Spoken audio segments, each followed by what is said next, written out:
ಭಾವೈಕ್ಯತಾ ಸಮ್ಮಿಲನದ ಕಾರ್ಯಕ್ರಮಕ್ಕೆ ಮೋಸ್ಟ್ಲಿ ತುಂಬ ಅರ್ಥವತ್ತಾದಂಥ ಒಂದು ಹಾಡನ್ನು ನನ್ನ ಮಾತಿಗಿಂತ ಮುಂಚೆ ಪ್ರಸ್ತುತವನ್ನು ಪಡಿಸಿದ್ದಾರೆ. ಅದು ಎಲ್ಲ ಸಂದೇಶವನ್ನು ಸಹಿತ ಈ ಸಮಾರಂಭಕ್ಕೆ ತುಂಬ ಅರ್ಥಪೂರ್ಣವಾಗಿ ಧ್ವನಿಸಿದೆ ಅಂತ ಹೇಳಿ ಆ ಹಾಡನ್ನು ಪ್ರಸ್ತುತಪಡಿಸಿದ ಆ ಶ್ರೇಷ್ಠ ಕಂಠಕ್ಕೆ ನಿಮ್ಮೆಲ್ಲರ ಪರವಾಗಿ ಹೃತ್ಪೂರ್ವಕವಾದ ಅಭಿನಂದನೆಗಳನ್ನು ಸಲ್ಲಿಸ್ತೀನಿ. ವಿಶೇಷ ಏನು ಅಂತಂದರೆ, ಈ ವಾಹಬ್ ಅವರ ವಫಾ ಎಂಟರ್ಪ್ರೈಸಸ್, ನನ್ನ ಗೆಳೆಯರ ಹತ್ರ ಕೇಳಿದೆ ನಾನು, ವಫಾ ಅಂದರೆ ಅರ್ಥ ಏನು ಅಂತ. ಅವ್ರು ಹೇಳಿದ್ರು ಅವರ ಮಗಳು ಅಂತ. ಮಗಳು ಸರಿ, ವಫಾನ ಅರ್ಥ ಏನು ಅಂತ ಕೇಳಿದೆ. ಆಗ ಹೇಳಿದರು ವಫಾ ಅಂತ ಹೇಳಿದರೆ ನಿಷ್ಠೆ ಅನ್ನುವಂಥ ಮಾತನ್ನು ಹೇಳಿದರು. ನಿಜಕ್ಕೂ ಸಹಿತ ಎಲ್ಲ ಉದ್ಯಮಗಳಿಗೆ ನಮ್ಮ ದೇವಿಪ್ರಸಾದ್ ಶೆಟ್ಟರಿಗೆ ಗೊತ್ತಿದೆ, ಒಂದು ಕಾರ್ಪೊರೇಟ್ ಸೋಷಿಯಲ್ ರೆಸ್ಪಾನ್ಸಿಬಿಲಿಟಿ ಅಂತ ಇದೆ, ಸಾಮಾಜಿಕ ಹೊಣೆಗಾರಿಕೆ ಅಂತ ಇದೆ. ವಫಾ ಎಂಟರ್ಪ್ರೈಸಸ್ನ ಸಾಮಾಜಿಕ ಹೊಣೆಗಾರಿಕೆ, ಸಮಾಜ ನಿಷ್ಠೆಯ ಭಾಗವಾಗಿ ಈ ರೀತಿಯ ಭಾವೈಕ್ಯತೆ ಸಮಾವೇಶ, ಜನರಿಗೆ ಸವಲತ್ತುಗಳನ್ನು ಕೊಡ್ತಕ್ಕಂಥ ಕಾರ್ಯಕ್ರಮವನ್ನು ನೀವು ಆಯೋಜಿಸಿದ್ದೀರಿ ಅಂತ ಹೇಳಿ ನಿಮಗೆ ನಾನು ಹೃತ್ಪೂರ್ವಕವಾದಂಥ ಅಭಿನಂದನೆಗಳನ್ನು ಈ ಸಂದರ್ಭದಲ್ಲಿ ಸಲ್ಲಿಸ್ತೇನೆ. ನಿಮ್ಮ ಸಂಸ್ಥೆ ಉತ್ತರೋತ್ತರ ಯಶಸ್ಸುಗಳನ್ನು ಸಾಧಿಸಬೇಕು. ಮತ್ತು ಯಶಸ್ಸು ಸಾಧಿಸ್ತದೆ ಅನ್ನುವಂಥದ್ದು ನನಗೆ ಖುಷಿಯಾದದ್ದೇನು ಅಂದರೆ, ನಮ್ಮ ದೇವಿಪ್ರಸಾದ್ ಶೆಟ್ಟರ ಸಂಸ್ಥೆ, ಸಹಕಾರಿ ಸಂಸ್ಥೆ ಬೆಳಪು ನಿಮ್ಮ ಎಡಮಗ್ಗಲಿನಲ್ಲಿ ಇದೆ. ಅದು ಎಡಮಗ್ಗಲಿನಲ್ಲಿ ಇದೆ ಅಂತಾದರೆ ಬಲಮಗ್ಗಲಿನಲ್ಲಿರುವ ವಫಾ ಎಂಟರ್ಪ್ರೈಸಸ್ ಖಂಡಿತವಾಗಿ ಅಭಿವೃದ್ಧಿ ಹೊಂದುತ್ತೆ ಅನ್ನುವಂಥ ಒಂದು ಸೂಚನೆಯನ್ನು ಈ ಸಂದರ್ಭದಲ್ಲಿ ನಾನು ಕೊಡ್ತೇನೆ. ಮತ್ತು ಯೋಗೀಶ್ ಶೆಟ್ಟರು ಮಾತಾಡಿದರು, ಮಾಜಿ ಶಾಸಕರಾದಂಥ ಲಾಲಾಜಿ ಮೆಂಡನ್ ಮಾತಾಡಿದ್ದನ್ನು ಕೇಳಿದೆ, ವಿಲಿಯಂ ಮಾರ್ಟೀಸ್ ಅವರು ಮಾತಾಡಿದ್ದನ್ನು ಕೇಳಿದೆ. ಅದಕ್ಕಿಂತ ಮುಂಚೆ ಇಲ್ಲಿನ ಶಾಸಕರಾದಂಥ ಗುರುಮೆ ಸುರೇಶ್ ಶೆಟ್ಟರು ಮಾತಾಡಿ ಹೋಗಿದ್ದನ್ನು ಸಹಿತ ನನ್ನ ಗೆಳೆಯರು ವಿವರಿಸಿದರು. ಭಾರಿ ಒಳ್ಳೆಯ ಸಂತೋಷದ ಸಂಭ್ರಮದ ಸಂದೇಶ ಏನು ಅಂದರೆ, ಕಾಪು ಒಂದು ಐತಿಹಾಸಿಕವಾದಂಥ ಕಾರ್ಯಕ್ರಮಕ್ಕೆ ಸಾಕ್ಷಿ ಆಗ್ತಾ ಇದೆ. ಕಾಪು ಮಾರಿಯಮ್ಮನ ಮಾರಿಗುಡಿಯ ಪುನರ್ ಪ್ರತಿಷ್ಠೆಯ ಬ್ರಹ್ಮಕಲಶೋತ್ಸವ ಕಾರ್ಯಕ್ರಮ. ದೇವಿಪ್ರಸಾದ್ ಶೆಟ್ರೆ, ನೀವೆಲ್ಲ ಅದರ ಭಾಗವಾಗಿದ್ದೀರಿ. ಎಲ್ಲದಕ್ಕಿಂತ ಮುಖ್ಯವಾದ ಭಾಗವಾಗಿದ್ದೇನು ಅಂದರೆ, ಎಲ್ಲ ಜನಾಂಗದವರು ಆ ಕಾರ್ಯಕ್ರಮಕ್ಕೆ ಬನ್ನಿ. ಯಾವ ಜನಾಂಗದವರು ಕೂಡ ವ್ಯಾಪಾರ ವ್ಯವಹಾರವನ್ನು ನಡೆಸಿ ಅಂತ ಒಂದು ಸಂದೇಶವನ್ನು ಕೊಡ್ತಿದ್ದೀರಲ್ಲ, ಅದು ಇವತ್ತು ಕಾಪುವಿನ ಶಕ್ತಿ, ನಿಮ್ಮೆಲ್ಲರ ಶಕ್ತಿ ಅಂತೇಳಿ ನಾನು ಈ ಸಂದರ್ಭದಲ್ಲಿ ಹೇಳ್ತಾ ಇದ್ದೇನೆ. ಸ್ನೇಹಿತರೆ, ಪ್ರೈಮರಿ ಸ್ಕೂಲಲ್ಲಿ ನಾವು ಹೋಗುವಾಗ ಪ್ರಭಾತ್ ಬೇರೆಯಲ್ಲಿ ಒಂದು ಘೋಷಣೆ ಕೂಗ್ತಾ ಇದ್ವಿ, ಏನೇ ಬರಲಿ ಒಗ್ಗಟ್ಟಿರಲಿ, ರಾಷ್ಟ್ರಧ್ವಜವು ಹಾರುತ್ತಿರಲಿ. ನನಗೆ ಗೊತ್ತಾಗ್ತಿರ್ಲಿಲ್ಲ ಏನೇ ಬರಲಿ ಅಂದರೆ ಅರ್ಥ ಏನು ಅಂತ. ಏನೇ ಬರಲಿ ಅಂತಂದ್ರೆ ಅವರ ಗೀತೆಯಲ್ಲಿ ಹೇಳಿದ್ರಲ್ಲ, ಜಾತಿಯ ಅಹಂಕಾರ, ಧರ್ಮದ ಅಹಂಕಾರ, ಭಾಷೆಯ ಅಹಂಕಾರ, ಒಡೆದಾಳುವ ಅಹಂಕಾರಗಳು ಇದು ನಮ್ಮ ಎದುರುಗಡೆ ಬರ್ತಾ ಇದೆ. ಅದು ಬರ್ತಾ ಇದ್ರು ಸಹಿತ ಏನೇ ಬರಲಿ ಒಗ್ಗಟ್ಟಿರಲಿ, ರಾಷ್ಟ್ರಧ್ವಜವು ಹಾರುತ್ತಿರಲಿ ಅಂತ ನಮಗೆ ಆಗ ಮೇಷ್ಟ್ರು ಹೇಳ್ಕೊಟ್ಟಿದ್ರು. ಅದರ ಪ್ರತಿಫಲವಾಗಿ ನಾವೆಲ್ಲ ಕೂತಿದ್ದೇವೆ. ಹಾಗಾಗಿ ಯೋಗೀಶ್ ಶೆಟ್ಟರು ಹೇಳಿದರು, ವಿದ್ಯಾವಂತರಾಗೋಣ, ನಾವು ಜಾತಿ ಮತ ಧರ್ಮದ ಕಲಹಗಳನ್ನು ಬಿಡೋಣ, ಎಲ್ಲ ಒಗ್ಗಟ್ಟಾಗಿರೋಣ, ಅವರವರ ನಂಬಿಕೆ ಅವರವರಿಗೆ. ಸ್ನೇಹಿತರೆ, ನಾನು ಬರುವಾಗ ಯಾವುದೋ ಪುಸ್ತಕ ಓದ್ಕೊಂಡು ಬಂದೆ. ಅಶ್ಫಾಕುಲ್ಲಾ ಖಾನ್ ಮತ್ತು ಪಂಡಿತ್ ರಾಮ್ ಪ್ರಸಾದರ ಘಟನೆಯನ್ನು ನೋಡಿದೆ. ದೇವಿಪ್ರಸಾದ್ ಶೆಟ್ರೆ ಅವರಿಬ್ರು ಎಂತಹ ಜೀವದ ಗೆಳೆಯರು ಅಂದರೆ, ಅಶ್ಫಾಕುಲ್ಲಾ ಖಾನ್ ಅಪ್ಪಟ ಮುಸಲ್ಮಾನ್ ಪದ್ಧತಿಯಂತೆ ಬದುಕ್ತಾನೆ. ಪಂಡಿತ್ ರಾಮ್ ಪ್ರಸಾದ್ ಬಿಸ್ಮಿಲ್ಲಾ ಎನ್ನುವ ಹೆಸರಿನಲ್ಲಿ ಕವಿತೆಗಳನ್ನು ಬರೀತಾರೆ. ಇಬ್ರು ಬ್ರಿಟಿಷರ ವಿರುದ್ಧ ಸ್ವತಂತ್ರ ಹೋರಾಟಕ್ಕಾಗಿ ದುಡಿತಾರೆ. ಇಬ್ಬರು ಒಂದೇ ದಿನ ಬೇರೆ ಬೇರೆ ಜೈಲಿನಲ್ಲಿ ನೇಣಿಗೆ ಏರ್ತಾರೆ. ಇದು ನಮ್ಮ ಭಾರತ, ಇದು ನಮ್ಮ ಭಾರತ. ಸ್ನೇಹಿತರೆ, ಅದಕ್ಕಾಗಿಯೇ ಈ ನೆಲದಲ್ಲಿ ಗಾಂಧಿ ಹೆಸರನ್ನ ಇಟ್ಕೊಂಡು ಪದ್ಯ ಹೇಳಿದ್ರು.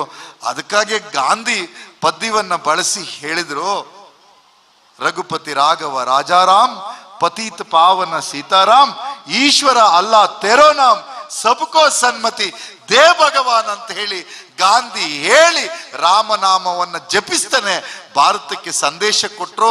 ಅದೇನಂದ್ರೆ, ಒಟ್ಟಾಗಿರುವ ಸಂದೇಶವನ್ನ ಕೊಡುತ್ತಲೇ ನನ್ನ ಕೊನೆಯ ಉಸಿರನ್ನ ಎಳಿತೇನೆ ಅಂತ ಹೇಳಿ, ಕೊನೆಯ ಉಸಿರಿನ ಸಂದರ್ಭದಲ್ಲಿಯೂ ಸಹಿತ ಯೇಸು ಕ್ರಿಸ್ತನ ತರಹದಲ್ಲೇ ಬದುಕಿ ಯಾರಿಗೂ ಶಾಪವನ್ನು ನೀಡದೆ ಹೇ ರಾಮ್ ಎನ್ನುವ ಉದ್ಗಾರವನ್ನು ತೆಗೆದೆ ಮಣ್ಣಾಗಿರ್ತಕ್ಕಂಥ ಭೂಮಿ ನಮ್ಮ ಭಾರತದ ಭೂಮಿ. ಹಾಗಾಗಿ ಇಲ್ಲಿ ಏನೇ ಬರಲಿ ಒಗ್ಗಟ್ಟಿರಲಿ ಅನ್ನುವಂಥ ಸಂದೇಶ ಇರಬೇಕು. ಹಾಗಾಗಿ ವಫಾ ಎಂಟರ್ಪ್ರೈಸಸ್ ಯಾವ ಜಾತಿಯವರದ್ದು ಯಾವ ಧರ್ಮದವರದು ಅನ್ನೋದು ಮುಖ್ಯ ಅಲ್ಲ. ವಫಾ ಎಂಟರ್ಪ್ರೈಸಸ್ ಈ ತುಳುನಾಡಿನ ಒಬ್ಬ ಮಣ್ಣಿನ ಮಗನ ಕನಸು ಕಟ್ಟಿದ ಒಂದು ಸಂಸ್ಥೆ. ಆ ಕನಸನ್ನು ಈಡೇರಿಸಲಿಕ್ಕೆ ನಾವೆಲ್ಲರೂ ಒಟ್ಟಾಗ್ತೇವೆ. ಆ ಮುಖೇನ ಆತ ಉದ್ಯಮದಲ್ಲಿ ಬೆಳಿಬೇಕು, ಆ ಮುಖೇನ ಊರಿನಲ್ಲಿ ಬಡವರಿಗೆ ಅನುಕೂಲ ಆಗ್ಬೇಕು. ಎಂತ ಒಳ್ಳೆ ಸಂದೇಶ ಕೊಟ್ರಿ ಸರ್ ನೀವು, ಎಂತ ಒಳ್ಳೆ ಸಂದೇಶ ಕೊಟ್ರಿ. ವೀಲ್ ಚೇರು, ಅಂಗವೈಕಲ್ಯ ಅನ್ನೋದು ಜಾತಿ ನೋಡಿ ಬರುತ್ತಾ, ಧರ್ಮ ನೋಡಿ ಬರುತ್ತಾ?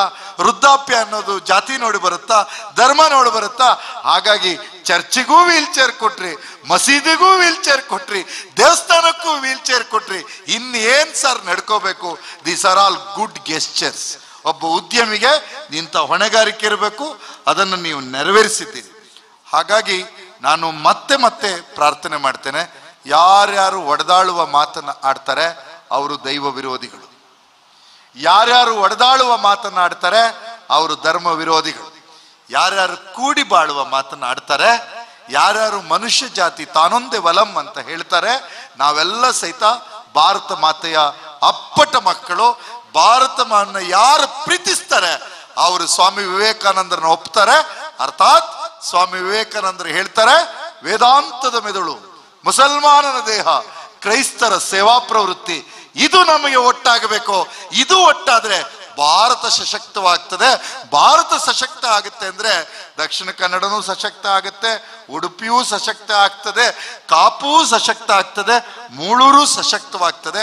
ಹಾಗಾಗಿ ಒಬ್ಬ ಉದ್ಯಮಿಗೆ ಇಂತಹ ಸಾಮಾಜಿಕ ಜವಾಬ್ದಾರಿಯನ್ನು ಏನು ನೆರವೇರಿಸಿದ್ದೀರಿ, ನಿಮ್ಮ ಮಗಳ ಹೆಸರಿನಲ್ಲಿ ಏನಿಟ್ಟಿದ್ದೀರಿ, ಆ ವಫಾ ಇದೆಯಲ್ಲ, ಆ ಕನ್ನಡದ ಶಬ್ದದಲ್ಲಿ ಮತ್ತೆ ಮತ್ತೆ ಹೇಳಬೇಕು, ಬೈಲೇನ ಹಾಕಬೇಕು.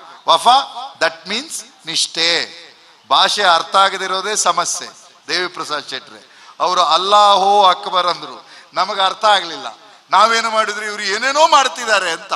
ಅವ್ರು ಕರೆದಿದ್ದು ಈಶ್ವರನನ್ನೇ, ಸರ್ವೇಶ್ವರನನ್ನೇ. ಸರ್ವೇಶ್ವರ ನೀನು ಕಣೆಯ ಯಜಮಾನ ಅಂದ್ರು. ನಾವು ಅದೇ ಹೇಳಿದ್ದು, ಪರಮಾತ್ಮ ನೀನು ದೊಡ್ಡವನು ಅಂತ ಕನ್ನಡದಲ್ಲಿ ಹೇಳಿದ್ವಿ. ಒಂದಷ್ಟು ಜನ ಸಂಸ್ಕೃತದಲ್ಲಿ ಹೇಳಿದ್ರು. ಸ್ವಾಮೀಜಿ ಬಂದಿದ್ದಾರೆ, ಮಲಯಾಳಂನಲ್ಲಿ ಹೇಳ್ತಾರೆ. ಭಾಷೆ ಅರ್ಥ ಆಗದಿದ್ದ ಕಾಗೆಗಳು ಏನೇನೋ ಕೂಗ್ಕೊಂಡು ತಿರುಗ್ತಾರೆ. ಅದರಿಂದ ಭಾಷೆಯ ಭಾವ ಅರ್ಥ ಆಗಬೇಕು. ಅದಕ್ಕೆ ವಫಾ ಎಂಟರ್ಪ್ರೈಸಸ್ ಅಂದ್ರೆ ಇದೇನಿದು, ವಫಾ ಅಂತಂದ್ರೆ ಇದೇನು, ಕತ್ತಿಯೋ ಗುರಾಣಿಯೋ ಬಾಂಬೋ ಜಿಹಾದೋ ಅಲ್ಲ. ವಫಾ ಅಂತಂದ್ರೆ ನಿಷ್ಠೆ ಕಣ್ರಯ್ಯ. ಯಾವ ನಿಷ್ಠೆ ಅಂದ್ರೆ ಉದ್ಯಮದ ನಿಷ್ಠೆ, ಜನರ ನಿಷ್ಠೆ, ಬದುಕಿನ ನಿಷ್ಠೆ, ಸಮಾಜದ ನಿಷ್ಠೆ, ಮತ್ತು ನಾವೆಲ್ಲರೂ ಒಟ್ಟಾಗಿ ಬಾಳ್ಬೇಕೆನ್ನುವಂಥ ನಿಷ್ಠೆ ನಮ್ದಾಗಿರ್ಬೇಕು ಅನ್ನುವಂಥದ್ದಲ್ಲಿ ನೀವು ಧ್ವನಿಸಿ ಮಾತಾಡಿದ್ದೀರಿ. ನಿಮ್ಮ ಉದ್ಯಮಕ್ಕೆ ಎಲ್ಲ ರೀತಿಯ ಯಶಸ್ಸು ಸಿಕ್ಕಲಿ. ಶ್ರೀ ಸ್ವಾಮೀಜಿಯವರ ಪಾದಗಳಿಗೆ ನಮಸ್ಕಾರ ಮಾಡಿ.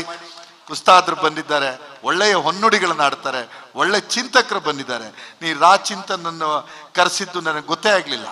ಬಂದು ಆರಾಮಲ್ಲಿ ಬದಿಗೆ ಕೂತ್ಕೊಬಿಟ್ಟಿದ್ದಾನ. ಒಳ್ಳೆ ಮನುಷ್ಯ, ಒಳ್ಳೆ ಮನುಷ್ಯ. ಕಷ್ಟಪಟ್ಟು ಜನರ ಏನು ಟೀಕೆ ಬರ್ತಾ ಇದ್ರು ಸತ್ಯವನ್ನ ನಾನು ದರ್ಶನ ಮಾಡಬೇಕು ಅಂತೇಳಿ ಮಾಧ್ಯಮವನ್ನು ನಡೆಸ್ತಾ ಇದ್ದ. ಸತ್ಯವನ್ನ ಹೇಳಬೇಕು, ಸತ್ಯ ಏನಿದೆ ಅನ್ನೋದನ್ನ ತಿಳಿಸ್ಬೇಕು ಅಂತ ಹೇಳಿದ. ನನ್ನ ಜೀವದ ಗೆಳೆಯ ಅವನು ಚಿಂತನ್. ನಮ್ಮೂರಿನ ಬದುಕು ಮನುಷ್ಯರು ಅವರೆಲ್ಲ. ಅದಕ್ಕಾಗಿ ಸ್ವಲ್ಪ ನಿಮ್ಮ ಬಗ್ಗೆ ಹೇಳಿದೆ ಭಾರಿ ಪ್ರೀತಿಯಿಂದ. ನೀವೆಲ್ಲ ಒಟ್ಟಾಗಿ ಈ ಸಮಾಜವನ್ನ ಗಟ್ಟಿಯಾಗಿ ಕಟ್ಟೋಣ, ಪ್ರೀತಿಯಿಂದ ಬಾಡೋಣ. ಗಾಂಧಿ ಕೊಟ್ಟ ಭಾರತ, ಅಂಬೇಡ್ಕರ್ ಕೊಟ್ಟ ಸಂವಿಧಾನ, ಅದು ನಮ್ಮೆಲ್ಲರಿಗೂ ಸಹಿತ ಪೂಜನೀಯ ಗ್ರಂಥವಾಗ್ಲಿ. ನಮ್ಮ ಮನೆಗಳಲ್ಲಿ, ನಮ್ಮ ಮಂದಿರಗಳಲ್ಲಿ ಒಬ್ಬರಿಗೆ ಕುರಾನ್ ಇಷ್ಟ, ಒಬ್ಬರಿಗೆ ಭಗವದ್ಗೀತೆ ಇಷ್ಟ, ಮತ್ತೊಬ್ಬರಿಗೆ ಬೈಬಲ್ ಇಷ್ಟ, ಅವರವರಿಗೆಲ್ಲ ಇರಲಿ. ಆದರೆ ನಮಗೆಲ್ಲರಿಗೂ ಇಷ್ಟ ಯಾವುದು ಅಂದ್ರೆ ಅದು ಬಾಬಾ ಸಾಹೇಬ್ ಅಂಬೇಡ್ಕರ್ ಕೊಟ್ಟಿರ್ತಕ್ಕಂಥ ಸಂವಿಧಾನ. ಆ ಸಂವಿಧಾನವೇ ಈ ಕಾರ್ಯಕ್ರಮದ ಒಂದು ಭಾಗ. ಉದ್ಯಮ ಯಶಸ್ಸಾಗಲಿ ಅಂತ ಹೇಳಿ ನನ್ನ ಮಾತನ್ನು ಮುಗಿಸ್ತೇನೆ. ಸ್ವಾಮೀಜಿಯವರಲ್ಲಿ, ದೇವಿ ಪ್ರಸಾದ್ ಶೆಟ್ಟರಲ್ಲಿ ಹೃತ್ಪೂರ್ವಕವಾದ ಕ್ಷಮೆಯನ್ನು ಕೇಳಿ, ಉಸ್ತಾದ್ರಲ್ಲಿ ನೀನು ಮತ್ತೆ ಬೇಜಾರು ಮಾಡ್ಕೋಬಾರ್ದು. ನನಗೆ ಒಂದು ಖಾಸಗಿಯಾದಂಥ ಕೆಲಸಗಳಿಗೆ ತುರ್ತಾಗಿ ತೆರಳಬೇಕಾಗಿದ್ದರಿಂದ ನಿಮ್ಮೆಲ್ಲರನ್ನ ಕ್ಷಮೆಯನ್ನು ಕೇಳಿ ಮತ್ತೊಮ್ಮೆ ಶ್ರೀದೇವರು ಅವರಿಗೆ ಯಶಸ್ಸನ್ನು ತಂದು ಕೊಡ್ಲಿ ಅಂತ ಹೇಳಿ. ಯಾವ ದೇವರು ಅಂತಂದ್ರೆ ಅದು ಅಲ್ಲನೂ ಹೌದು, ಮಾರಿನೂ ಹೌದು, ಯೇಸುನೂ ಹೌದು, ಜೀಸಸ್ಸು ಹೌದು, ಮಹಾವೀರನೂ ಹೌದು, ಬುದ್ಧನೂ ಹೌದು. ಎಲ್ಲ ದೇವರು ಆಶೀರ್ವಾದವು ಸಹಿತ ನಿಮ್ಮ ಕಾರುಣ್ಯ ನಿಮ್ಮ ಮೇಲೆ ಇರಲಿ ಅಂತ ಹೇಳಿ ನನ್ನ ಮಾತುಗಳನ್ನು ಮುಗಿಸ್ತೇನೆ. ಧನ್ಯವಾದಗಳು. Thank you.